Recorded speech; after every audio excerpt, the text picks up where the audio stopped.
আজকে সকালবেলায় বরমশাই বাজার করে দিয়ে যেতে পারেনি, সেই জন্য কি করব, কালকে সকালবেলায় তো আবার রান্না বান্নার জোগাড় করতে হবে। আজকে তো হয়ে গেল, তো সেই জন্য বাড়ির কাছ থেকেই কাকার কাছ থেকে মাছ নিয়ে নিয়েছি। একটা কাকা মাছওয়ালা কাকা আসে, তো সেখান থেকে মাছ নিয়ে নিয়েছি। এখানে চিংড়ি মাছ আছে আর ভোলা মাছ আছে। তো এখন সমস্যা হচ্ছে মাছটা আমি কাটবো কি করে, মাছ তো আমি কাটতে পারি না। আর তাছাড়া হচ্ছে শরীরের যা কন্ডিশন এখন, তো 7 মান্থ ক্রস করে গেছে, তো বসে মাছ কাটা অসম্ভব ব্যাপার হয়ে যায় আমার জন্য। তো কিছু করার নেই, দেখা যাবে, আস্তে ধীরে করতে হবে। আর এখানে দেখো আমি দুটো ডিম বার করে নিচ্ছি, কারণ সকালবেলায় কিচ্ছু খাইনি এখনও, শুধুমাত্র দুধ খেয়েছিলাম আর ড্রাই ফ্রুটস খেয়েছিলাম। তো এখন পেয়ে গেছে হচ্ছে আমার খিদে, কারণ এখন বাজে হচ্ছে অনেক, 10:30 বেজে পার হয়ে গেছে। তো দেখো তোমাদের দাদা আমাকে পাউরুটি এনে দিয়ে গেছে, তো ডিম টোস্ট করব আমিই বলেছিলাম। আর এখানে আছে নলেন গুড়ের রসগোল্লা। তো আজকে সকালবেলায় ডিম টোস্ট বানিয়ে ওটাই খেয়ে নেবো। আর এখানে দেখো আমি পেঁয়াজ লঙ্কা সব কিছু কেটেই রেখেছি। তো এখন ডিম টোস্টটা বানাবো।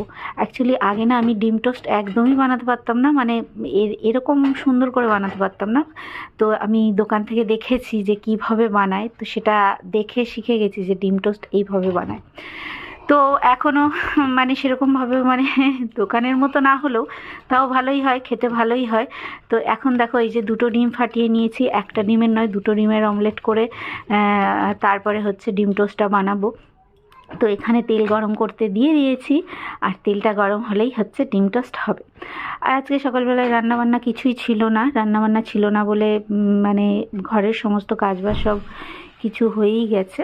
আর এখন খাওয়া হবে ডিম টোস্ট। তো তোমাদের দাদা কিন্তু আমাকে পাউরুটি এনে দিতে চায় না, কারণ যেহেতু পাউরুটিটা মানে ময়দা দিয়ে তৈরি, সেই জন্য মানে ও বলে যে তোমার শরীরের জন্য এখন ভালো না, পাউরুটি খেতে হবে না।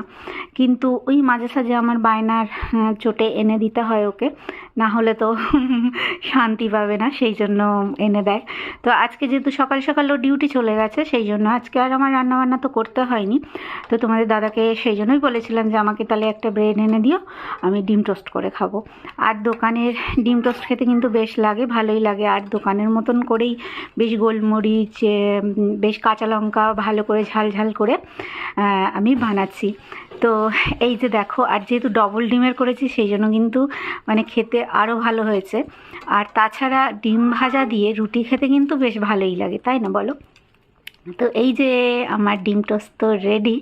আর এখন হচ্ছে এই যে পিস পিস করে কেটে নিয়েছি, আর ওপর দিয়ে একটুখানি গোলমরিচ ছড়িয়ে দেবো। আর এই গোলমরিচের গন্ধটা কিন্তু খুব ভালো লাগে, তাই না? আর ডিম টোস্টের ওপর গোলমরিচটা ছড়ালে বেশ টেস্টটাও আরও বাড়ে। তো সেই জন্য এই যে গোলমরিচটা ছড়িয়ে নিলাম। আর এবার